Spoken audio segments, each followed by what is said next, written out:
Aulnay Podcast. La jeunesse au cœur de la ville. Prenons le temps de discuter ensemble de scolarité, de projets éducatifs, d'animation et du futur de la jeunesse aulnaysienne. Projet de ville, aujourd'hui à Aulnay Podcast, nous sommes réunis pour parler de la petite enfance et de toutes les possibilités d'accueil qui existent pour simplifier la vie des parents au quotidien. Autour de moi, il y a Majida Kadom, le directeur de la petite enfance à Aulnay, Gaëlle Dizazo, directrice du multi-accueil Guy Chauffin dans le quartier du Gros Saule, et Marie-Nadège Élien, auxiliaire de puériculture du multi-accueil Grande Nef, près de la gare. Je vous propose d'abord de faire un état des lieux de ce qui existe à Aulnay. Majida, on dispose de combien de crèches dans la ville ? La ville d'Aulnay-sous-Bois dispose de 12 multi-accueils collectifs, donc des crèches classiques, et 2 multi-accueils familiaux, donc des crèches d'assistantes maternelles. Il faut savoir qu'il y a également 2 crèches en délégation de service public, donc des crèches qui sont régies par un délégataire, les petits chaperons rouges, qui travaillent pour la ville. Comment fonctionne le système des assistantes maternelles ? Alors, les assistantes maternelles sont des assistantes maternelles qui travaillent au sein de crèches. La particularité est la suivante, c'est-à-dire qu'elles ont des temps spécifiques de travail en commun, au cours desquels elles sont accompagnées par des cadres de la petite enfance. On appelle ça des temps d'accueil-jeu. Au cours desquels elles ont la possibilité d'échanger quant à leur pratique, d'avoir la possibilité de proposer des activités spécifiques aux enfants, et d'être accompagnées en cela par une psychologue également qui permet justement d'assurer un soutien quant à la prise en charge des enfants accueillis. Où est-ce qu'elles se réunissent, les assistantes maternelles ? Elles ont un lieu pour se rencontrer, pour échanger ? Tout à fait. Elles se rencontrent dans des crèches, dans des espaces qui leur sont dédiés, qui sont souvent conjoints, associés à des crèches collectives. Donc elles disposent de ces espaces qu'elles utilisent à raison de 2 à 3 fois par semaine. On parle bien d'assistantes maternelles qui sont employées par la municipalité. Et au total, on est sur combien d'enfants pris en charge à Aulnay ? La municipalité dispose de 601 places, ce qui comprend les places de crèches en régie, donc les crèches classiques collectives, les crèches familiales, ainsi que les places disponibles dans les crèches en délégation de service public. Et au total, ça mobilise combien d'agents de la ville ? Alors, cela mobilise 260 agents, ce qui est conséquent. Il faut savoir que la ville a la particularité d'assumer seule toute la prise en charge du jeune enfant sur la ville, sachant qu'il s'agit d'une responsabilité et d'une mission qui échoit au département. Alors qu'il s'agisse des auxiliaires de puériculture ou des assistantes maternelles, toutes ont un même objectif, qui est l'épanouissement de l'enfant. Par quoi est-ce qu'il passe, selon vous, cet épanouissement ? C'est par le jeu, par la bienveillance Alors bien sûr, je dirais que le jeu est un prérequis. Le jeu est un prérequis, il suppose d'avoir déjà des aptitudes. On parle de professionnels de la petite enfance qui interviennent après avoir été formés à cela. Donc elles ont été diplômées ou certifiées. Il faut savoir que le jeu permet de stimuler l'enfant, de développer ses habiletés sociales, de développer ses habiletés langagières, sa motricité également. Cela passe par une connaissance fine des différents stades de développement de l'enfant. Donc les différentes professions que l'on retrouve au sein de nos établissements y concourent. Vous avez noué des partenariats avec d'autres structures de la ville, comme les bibliothèques. Vous pouvez nous en dire plus à ce sujet ? Alors oui, l'éveil culturel, pourquoi Alors il faut savoir que le rapport Giampino, qui fait référence en petite enfance, a mis en avant ce concept de santé culturelle, qui participe de l'éveil, de la stimulation des jeunes enfants. On pense à travers cela à faire en sorte de limiter, en tout cas juguler, toutes les inégalités sociales qui peuvent avoir cours justement au sein des différents strates de la population. On travaille à faire en sorte que des lieux tels que les bibliothèques puissent être, démystifiés, que les enfants puissent découvrir et s'approprier l'objet livre à travers des temps que leur dédient ces bibliothécaires, que nous remercions et dont nous saluons justement l'investissement. Nous avons également cette volonté de faire en sorte que les professionnels puissent également investir différents espaces. Cela passe par des temps de sortie que nous avons pu organiser au Salon du Livre, aux rencontres nationales de l'éveil culturel et artistique du jeune enfant. Ce sont des temps qui permettent aux professionnels de s'approprier clairement un projet et de faire en sorte qu'elles aient la possibilité d'envisager l'accompagnement et l'éveil du jeune enfant à travers ces différentes dimensions. Vous parliez du développement de l'enfant. Il y a quelque chose qui est très important dans ce domaine, c'est la période des 1000 premiers jours. Qu'est-ce qui se joue à ce moment-là ? Les 1000 premiers jours, c'est une période cruciale de l'éveil du jeune enfant. C'est là où tout commence. Ce qui signifie que, à travers le soutien à la parentalité, qui est un champ, je dirais, relativement nouveau, qu'ont investi les professionnels de la petite enfance, il y a toute une démarche qui consiste à soutenir les parents à réaliser une démarche de prévention qui vient s'adjoindre au travail qui est déjà réalisé par les PMI. Donc c'est un travail de prévention primaire, un changement de posture qui est attendu de la part des professionnels de la petite enfance. Cela a un caractère assez stimulant. Cela permet d'élargir, je dirais, le champ d'intervention. Et effectivement, cela amène à une prise de conscience, justement, du besoin de soutien en direction des parents qui, eux, justement, ont la possibilité de disposer d'une interface. Je parle là d'une application à travers laquelle ils vont pouvoir comprendre et découvrir les différents stades du développement de leur enfant, découvrir aussi quels sont les acteurs à même de les soutenir. On sait que nombre de femmes sont concernées par une dépression du postpartum. À travers ces 1000 premiers jours, il y a cette possibilité pour les parents de pouvoir avoir recours justement à des professionnels qui seront à même de les prendre en charge, de faire en sorte de les accompagner tant dans leur dimension individuelle qu'en tant que parents. Donc le service ne se résume pas à une garde d'enfants, il y a aussi cet aspect de conseil, de soutien à la parentalité, de détection d'éventuels problèmes. Tout à fait. Là encore, j'en reviens à cette démarche préventive qui nous incombe, en tout cas que nous sommes appropriés. On élargit le spectre du travail qu'accomplissent les crèches, en tout cas les professionnels qui exercent. Cela va bien au-delà justement de ce qui pourrait être considéré comme un pensif à savoir la garderie.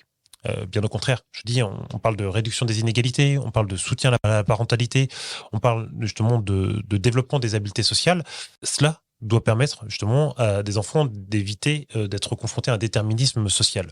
En cela, j'insiste sur le fait qu'on a pu observer qu'il y avait un différentiel de près de 1000 mots entre deux enfants de deux classes sociales à l'âge de 6 ans, mais on a pu également identifier qu'à travers la fréquentation d'une crèche, les enfants ont la possibilité de développer leur capacité langagière. C'est donc en cela que nous avons décidé, en étant soutenus dans notre démarche, de faire en sorte de labelliser les établissements petite enfance en faisant en sorte que 20% des places d'accueil soient dédiées aux familles monoparentales ainsi qu'aux familles dont les parents sont engagés dans une démarche d'insertion.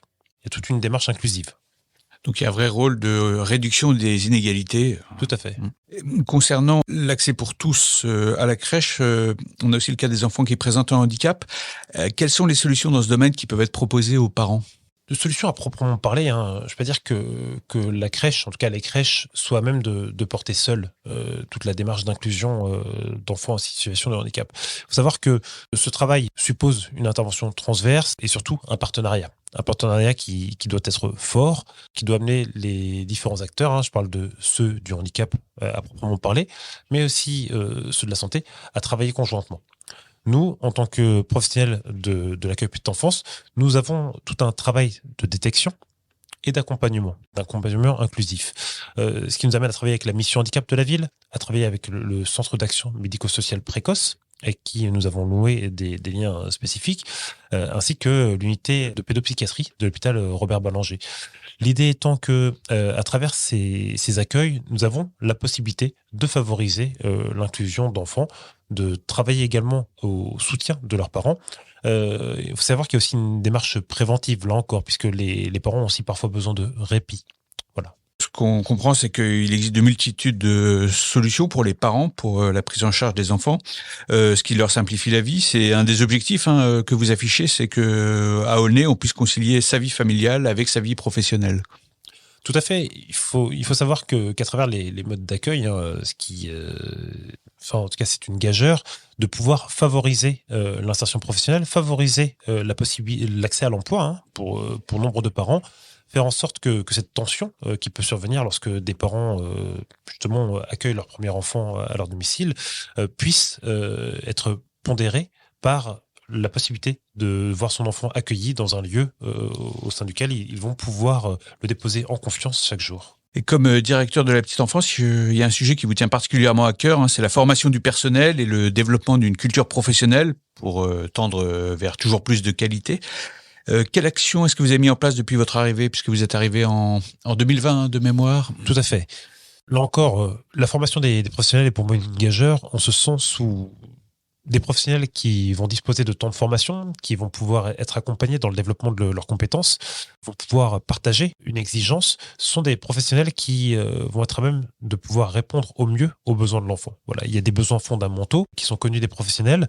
Le fait de disposer d'outils, de pouvoir régulièrement s'oxygéner à travers des temps de formation à l'extérieur ou en interne, permet d'appréhender au mieux toutes les dimensions du développement du jeune enfant et permettent également qu'il y ait une dynamique qui existe au sein du service. Alors ça se traduit par quoi? Ça se traduit à la fois par, parce qu'on sait que c'est un secteur en crise, la petite enfance, ça se traduit par tout un travail autour de l'accueil des nouveaux professionnels, à travers des protocoles que nous avons pu mettre en place. Nous avons aussi également mis en place un protocole d'accompagnement des stagiaires et apprentis. Là encore, les professionnels se sont saisis de ce projet qui consiste à transmettre un savoir-faire, à transmettre, je dis, une exigence de qualité, et cela en faisant en sorte que toutes les générations justement puissent être concernées. Vous avez mis en place des indicateurs aussi assez précis pour suivre l'évolution des services rendus? Alors tout à fait, tout simplement parce que nous avons cette obligation d'être performants. Quand je parle de performance, c'est de la performance tant d'un point de vue quantitatif, même si le mot peut parfois choquer. Il nous permet de nous mettre au clair quant à notre capacité à répondre aux besoins des familles holnésiennes. Voilà, c'est-à-dire qu'il y a un investissement qui est colossal de la ville, elle le supporte seule, bien sûr avec le concours de la caisse d'allocation familiale, mais il nous appartient justement de veiller à ce que justement les crèches fonctionnent et soient suffisamment pourvues d'enfants pour faire en sorte que justement leur fonctionnement soit optimal. Et cette exigence de qualité, comment est-ce qu'elle s'est traduite en termes de progression de la fréquentation? Alors, la fréquentation s'est accrue, on a pu le voir à travers des données chiffrées qui ont été plutôt satisfaisantes. Parler là encore d'un équilibre entre l'investissement qui est celui de la collectivité, qui pourvoit justement à l'accueil des jeunes enfants du territoire, et justement cette fréquentation qui s'est accrue, qui permet justement de retrouver un équilibre financier. Voilà, c'est une chose qui est importante, qui, je dirais, traduit la bonne santé du service. Puisqu'on parle de fréquentation, je me tourne maintenant vers vous, Gaëlle, qui êtes directrice adjointe du multi-accueil Guy Chauvin. Vous accueillez combien d'enfants à la journée, en moyenne? En moyenne, 60 enfants. Alors, Majida parlait à l'instant des améliorations qui ont été mises en place pour améliorer la qualité. Concrètement, qu'est-ce qui a changé dans votre établissement? Je dirais que la prise en charge des familles est assez différente. On est autre chose qu'un mode de garde. On n'est pas seulement là, pour s'occuper des enfants au quotidien évidemment, mais aussi pour accompagner ces familles. Et je crois que la place des familles aujourd'hui est beaucoup plus importante qu'avant. Et on les considère un petit peu plus justement dans la vie de leur enfant, dans la collectivité. On arrive à échanger. Ils peuvent venir me voir au bureau. Ils peuvent échanger avec les collègues s'ils ont des questions quelconques. Je pense qu'au niveau de ça, la communication est plus simple. Il y a des questions qui reviennent régulièrement de la part des parents. Il y a des thèmes qui mettent en avant. L'alimentation, je pense que c'est une des questions qui revient énormément. Mon enfant mange pas assez. Pourquoi? Est-ce que c'est grave ou il mange trop? Enfin voilà. Donc ils sont très avides de conseils par rapport à ça, notamment aussi par rapport aux écrans. On a beaucoup de questions sur les parents. Est-ce que je fais bien? Est-ce que je fais pas bien? À votre avis? Voilà. Donc sur les écrans. Quel est le message à faire passer? J'imagine qu'il faut bannir les écrans avant l'âge de 3 ans. Évidemment, je pense que le message à faire passer, c'est que moins il y en a, mieux c'est. On parlait justement de l'évolution du langage, et je pense que justement, moins on leur donne les écrans, mais plus on leur parle aux enfants, et plus leur langage arrive facilement et plus riche. Donc oui, effectivement, faisons du vrai et laissons les écrans pour les plus grands. Un peu de côté, Voilà. Pour les plus grands plus tard. Alors, qu'est-ce que vous leur proposez comme activité aux enfants, que ce soit en termes d'éveil, de culture, donc hors écran, on est bien d'accord? Évidemment. Qu'est-ce qui est de nature à favoriser leur autonomie? Alors, je dirais que les grosses activités phares, ça va être les jeux d'eau et la peinture. C'est vrai que c'est des activités qu'on propose très régulièrement aux enfants. Il va y avoir beaucoup d'activités de manipulation avec des choses qu'on peut fabriquer nous, ce qu'on appelle le sable de lune. Donc c'est une matière qui est assez friable, mais à la fois on peut modeler, donc c'est important pour leur imaginaire de pouvoir s'approprier cette activité, le sable.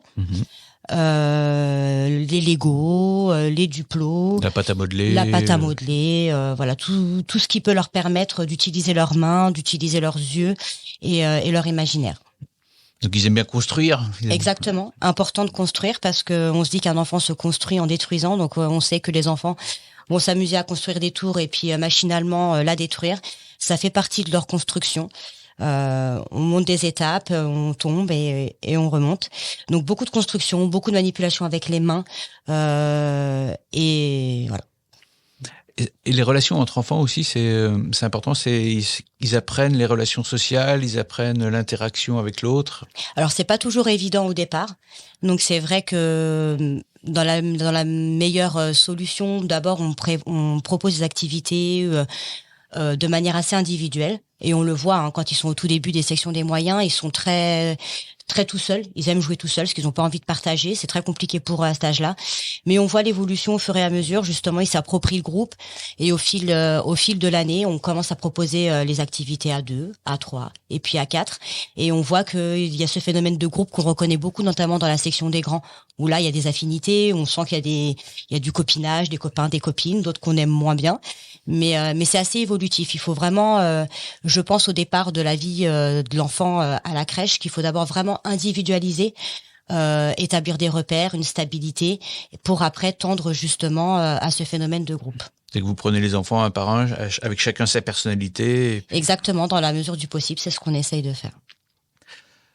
Vous recevez aussi parfois des intervenants extérieurs, hein. Exactement. Donc, comme on disait tout à l'heure, le réseau des bibliothèques qui peuvent intervenir sur nos structures. Donc, c'est à raison à peu près d'une fois par mois. Donc, elles arrivent avec leurs petits livres, des nouveaux livres. Donc, ça fait un peu de renouveau aussi sur les structures.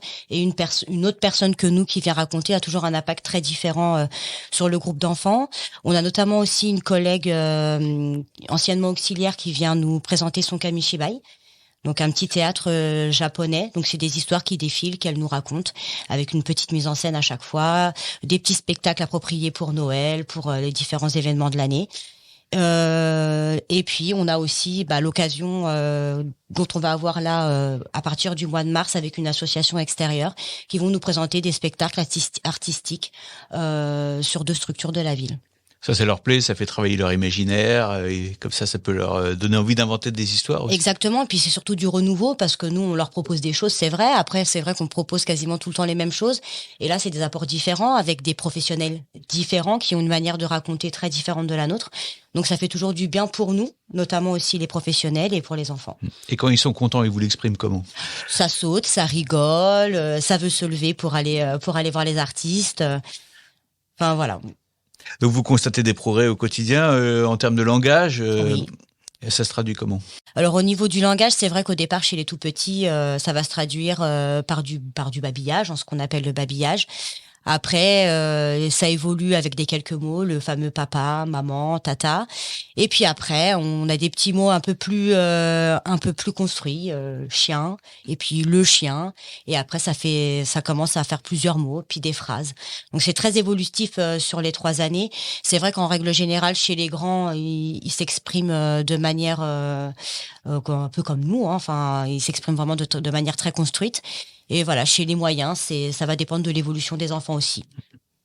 Et il y a quelque chose d'autre qui est important dans les multi-accueils, c'est la nourriture. Alors, d'où vient la nourriture et puis qu'est-ce qu'ils mangent, qu'est-ce qui leur est servi ? Alors, du coup, la nourriture, nos menus sont établis par une diététicienne en relation avec la direction des restaurants municipaux. Donc, qu'est-ce qu'ils mangent ? Je vous dirais que chez les tout petits, ça va être principalement du lait et puis la purée. Et puis après, chez les moyens, on diversifie, on commence les morceaux. Donc, on a de tout. On a des entrées, on a des radis à la crème, des betteraves. Après, en termes de légumes, pareil, on a tous les légumes, courgettes, haricots verts, qui sont servis en morceaux pour les moyens et réduits en purée pour les tout petits. Vous, Marie Nadège, qui êtes auxiliaire de puriculture à la Grande Nef, est-ce que vous avez des astuces pour faire manger les petits ? Parce que les légumes, les betteraves, les radis, c'est peut-être pas évident tous les jours de leur faire manger ça. Alors, c'est vrai que des astuces... Pas vraiment, mais plutôt, faut savoir que la nourriture, le repas avec un enfant, ça a déjà une valeur affective. Un enfant, il mange avec vous quand il vous a accepté en tant que professionnel à la crèche. Donc déjà, la première chose à savoir, c'est qu'il faut éviter de braquer l'enfant. On ne force jamais un enfant à manger quelque chose. On peut l'encourager, On peut peut-être lui dire, regarde, un tel à côté, il a goûté. Même si tu ne manges pas tout, mais au moins goûte. Ça peut l'encourager à le faire. Mais plus on va forcer un enfant à manger un aliment, plus il va se braquer. Il faut pas le gronder, quoi, s'il mange Voilà, pas. on ne le gronde pas, on n'oblige pas un enfant à manger. Pour vous, qui êtes auxiliaire, à quoi ressemble une journée type? Déjà, ça, vous commencez à quelle heure? Alors, nous, la crèche ouvre à 7h. Donc, on accueille les enfants à partir de 7h. Mais nous, en tant que professionnels, la première arrive à 6h45. Le temps de se changer, puis le temps de sécuriser, mettre tout en place, en fait, puisque le soir, on relève tout pour que les agents de ménage puissent nettoyer. Donc, avant que les premiers enfants arrivent, il faut que la pièce soit sécurisée, c'est-à-dire les chaises descendues, les jeux mis à disposition, de manière à ce que la section puisse être accueillante pour les premiers enfants. Donc après, à 7h, on accueille donc les premiers enfants. La journée type à la crèche, on peut dire qu'elle s'articule autour de plusieurs moments forts, c'est-à-dire l'accueil justement, qui est un moment très important, parce que c'est là qu'on va recueillir les informations auprès des parents, savoir comment s'est passée la nuit de l'enfant, comment il est ce matin, tout simplement, parce que plus on aura des transmissions précises, plus on saura comment prendre un enfant en charge, comment l'accompagner tout au long de la journée. Si un parent nous explique qu'un enfant a très mal dormi, on va mieux comprendre pourquoi cet enfant-là... Vous allez vous en tenir compte et vous adapter. Exactement, et on comprendra peut-être pourquoi cet enfant est un petit peu grognon, on va dire, ou pourquoi il n'est pas comme d'habitude. Ensuite, on a les jeux. Le jeu libre, en fait, c'est le moment où les enfants sont en jeu. L'adulte n'intervient pas, il joue à ce qu'il veut, seul ou avec les autres. Autre moment fort de la journée, on en a parlé, le repas. Ça, c'est un moment qui est très fort, mais qui est souvent synonyme aussi de beaucoup de stress, autant pour les adultes que pour les enfants, parce qu'ils mangent pas, du moins dans ma section, ils ne mangent pas tous en même temps. Donc, ça se fait en 2 services. Donc, il y a toujours le deuxième service qui est plus impatient. Donc, c'est un petit stress, on va dire, pour les adultes, les professionnels, mais aussi pour les enfants. Puis arrive le moment de la sieste, qui se passe généralement de manière échelonnée. On accompagne les enfants par petits groupes à la sieste. Au bout d'un moment, un enfant qui ne veut pas dormir, c'est comme pour le repas, on ne va pas le forcer à dormir. En tant qu'adulte, si vous n'avez pas envie de dormir, on ne vous force pas à dormir. Donc, on va accompagner cet enfant peut-être dans la salle de vie, lui dire, je te reproposerai dans un instant, si tu veux, de te reposer. Maintenant, tu n'as pas envie, on va faire autre chose. Et puis ensuite, les réveils, l'échange, et puis la journée va continuer comme ça. Et dans la matinée, oui, aussi, après, les accueils se font entre 7h et 10h, et à partir de 10h, on va mettre en place des activités en petits groupes. Ça va être, comme on le disait tout à l'heure, ça peut être de la manipulation, de la pâte à modeler, du dessin. Et on sépare les groupes, de manière à ce que les enfants puissent être chacun pris en charge de manière individuelle, que l'enfant ne soit pas dans un groupe, mais que ce soit un enfant qui participe à une activité. Et puis vient la fin de la journée, les départs. Très important aussi, les transmissions que l'on va faire aux parents pour leur expliquer bien comment s'est déroulée la journée de l'enfant, comment il a mangé, combien de temps il a dormi, comment s'est passé son état général en fait au fur et à mesure de la journée. On va également relater ce que les parents n'aiment pas entendre. Il a été mordu. Parce qu'il y a parfois des mordeurs dans les crèches. Il y a des mordeurs. Il a été mordu, mais peut-être lui a mordu aujourd'hui. Donc, mais on doit passer par cela et les parents le savent généralement. Ils s'attendent à ce que ce soit des choses qui arrivent. On peut être vigilant, le plus vigilant possible, mais on n'échappe pas à une morsure, on n'échappe pas à une griffure. Malheureusement, ça arrive en crèche. Vous finissez vers quelle heure? Alors, les derniers enfants doivent partir aux alentours de 18h45. Donc ensuite, on remet la section, on va dire, on relève la section et puis on se change et on part à 19h. Puis après, il y a toujours un petit peu de rangement à faire, parce que la crèche, elle est aménagée en plusieurs espaces. Oui, il y a le coin dodo, le coin lecture. C'est ça. Je pense que les enfants ont besoin de repères, d'endroits où ils savent que là, il y a telle activité, là, telle autre. Les enfants ont besoin de ce qu'on appelle de repères spatio-temporels. C'est-à-dire les endroits où, ici, c'est le coin dinette. Là, c'est l'endroit où on fait le regroupement. Parce que c'est pareil, on met en place des rituels, on va dire. Moi, je vois sur ma section, par exemple, de 10h à 10h30, on va faire des activités. Mais à partir de 10h30, voire 10h45, on va mettre en place ce qu'on appelle un regroupement ou un temps calme avant le repas, de façon à, on va dire, descendre la température, que les enfants puissent un petit peu se calmer, se détendre.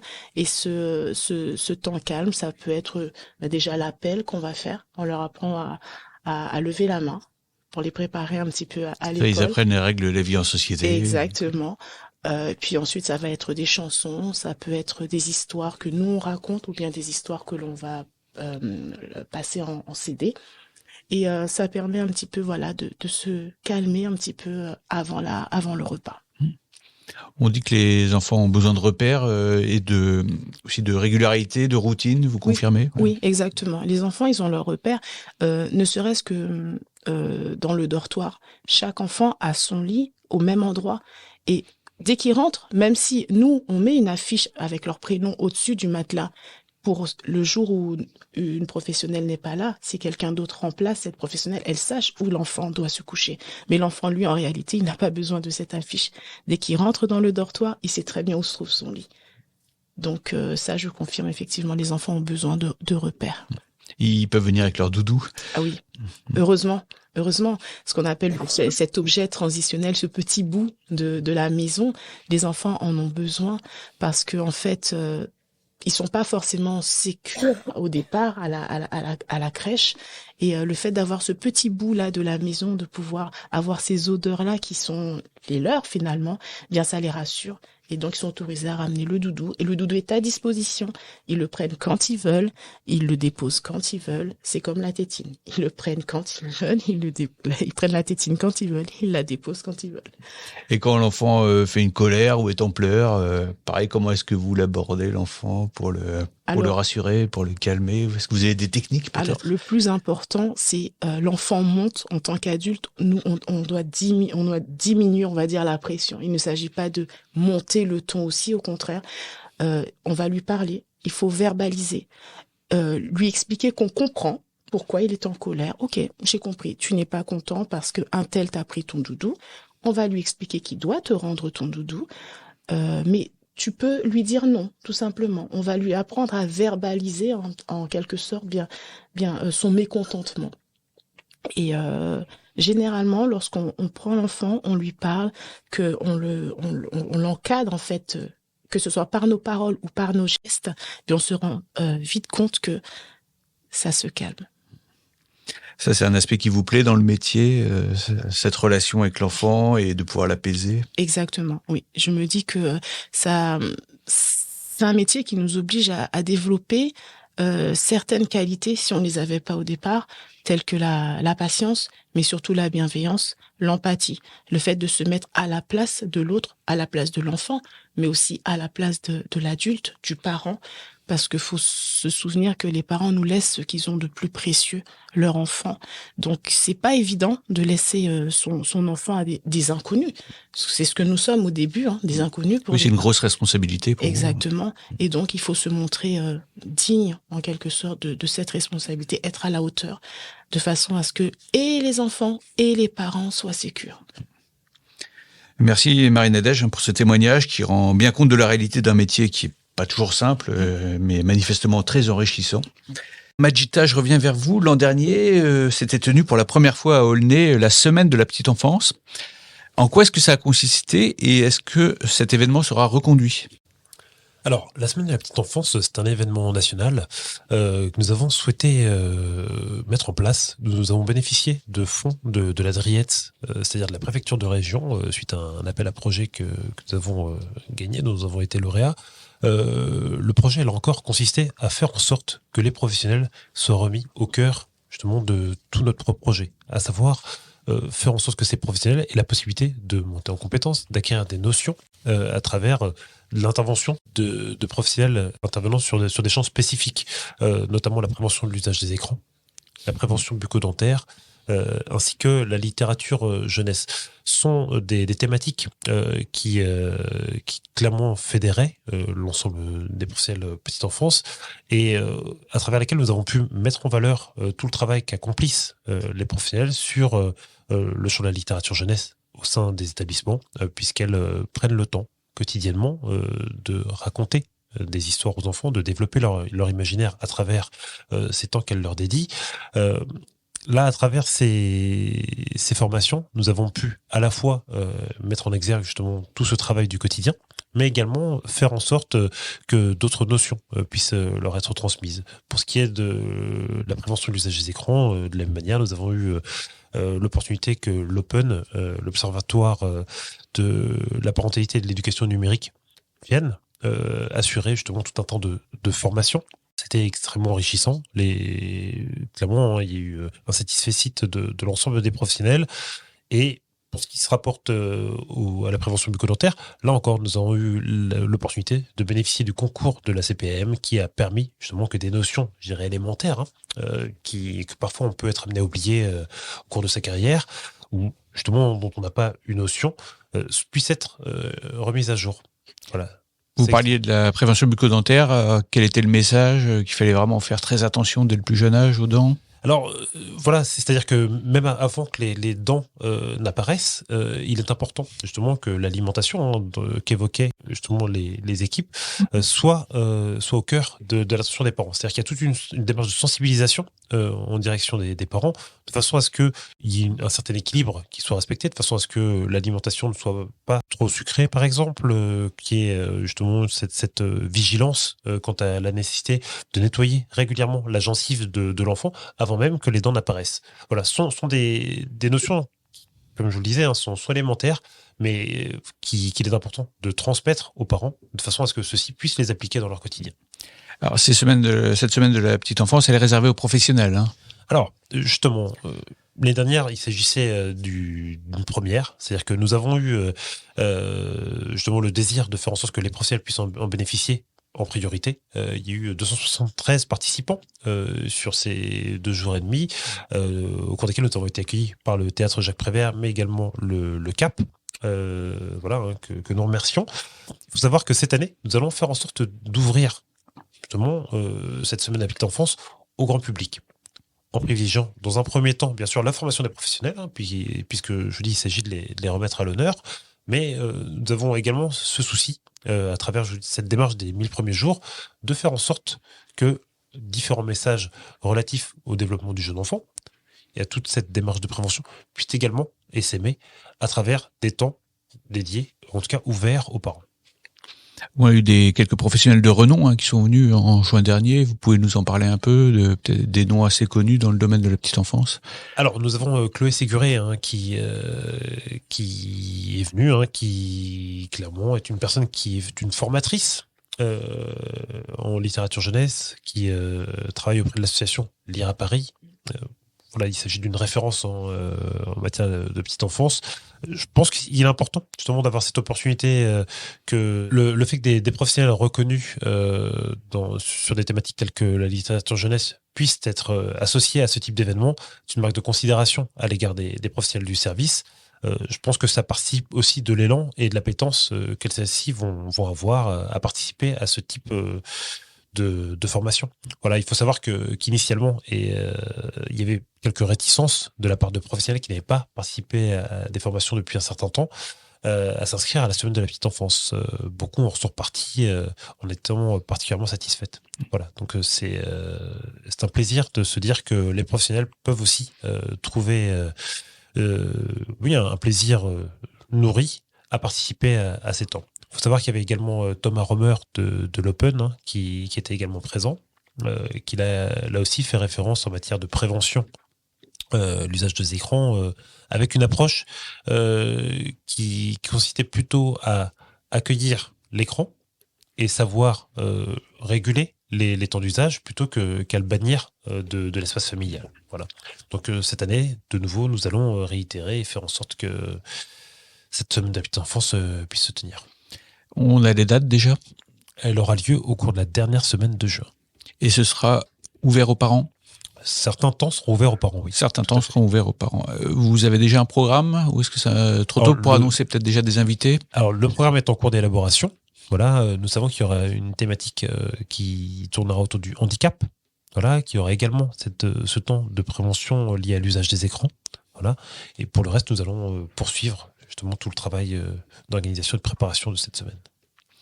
Vous parlez du temps d'utilisation des écrans. C'est vrai que c'est une thématique qui revient souvent, comme on en a parlé. C'est une thématique qui prend de plus en plus d'importance.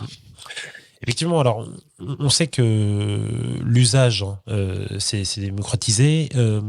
Se pose la question, justement, lorsque l'on est parent, de la façon dont on peut ou l'on doit se réguler. C'était pas évident. Tout ce travail de prévention qu'assurent les professionnels nécessite qu'il y ait une première prise de conscience. Une première prise de conscience de la façon dont chacun l'utilise, sachant que ces mêmes écrans sont prohibés au sein des établissements. Voilà, les directions veillent et les professionnels veillent. Il y a une forme d'autorégulation, de façon à ce que chacun puisse pleinement se consacrer aux enfants présents. À travers cette prise de conscience, à travers ces temps d'information et de sensibilisation, il y a ensuite la possibilité de réaliser, je dirais, tout un travail éducatif et d'accompagnement des familles. Voilà, puisque certains parents, parce que le message ne leur a pas été transmis, parce que je dirais qu'ils ont peut-être une éducation qui est un peu plus anarchique, ne comprennent pas, ou en tout cas ne saisissent pas toute l'incidence que cela peut avoir sur l'interaction qu'ils ont avec leurs enfants. Et vous parliez de la thématique du handicap, donc qui va être présente au mois de juin. Sur quel axe est-ce que vous allez insister ? Alors, justement, c'est un travail que nous allons réaliser avec des partenaires tels que la Mission Handicap, de sorte qu'ils puissent en sortir quelque chose qui corresponde justement à la fois aux besoins et aux attentes des professionnels, mais également à la réalité du développement, en tout cas des particularités des enfants qui sont concernés par des situations de handicap. Donc là encore, tout reste à construire. Nous en sommes aux prémices. Un comité de pilotage va voir le jour qui permettra de réunir à la fois des ergothérapeutes, la Mission Handicap et justement des professionnels du service, de façon à pouvoir voir comment dessiner un programme qui répondra de façon appropriée aux attentes des professionnels. Ok, donc on aura encore l'occasion de reparler de la petite enfance, et donc on aura l'occasion surtout d'en parler en juin. Parce que tout à fait. Pour évoquer cette semaine de la petite enfance. Merci Majida en tout cas d'être venu ici. Merci à tous d'être venus pour l'enregistrement à l'Hôtel de Ville. Et puis je vous dis à très bientôt pour un prochain podcast Made in Aulnay. Aulnay Podcast au cœur de la ville. Le podcast 100% aulnaysien où l'on prend le temps de discuter de sujets aussi divers que la jeunesse, la culture, les grands projets, l'environnement. Un moment privilégié en direct de la Maison des Projets du Patrimoine.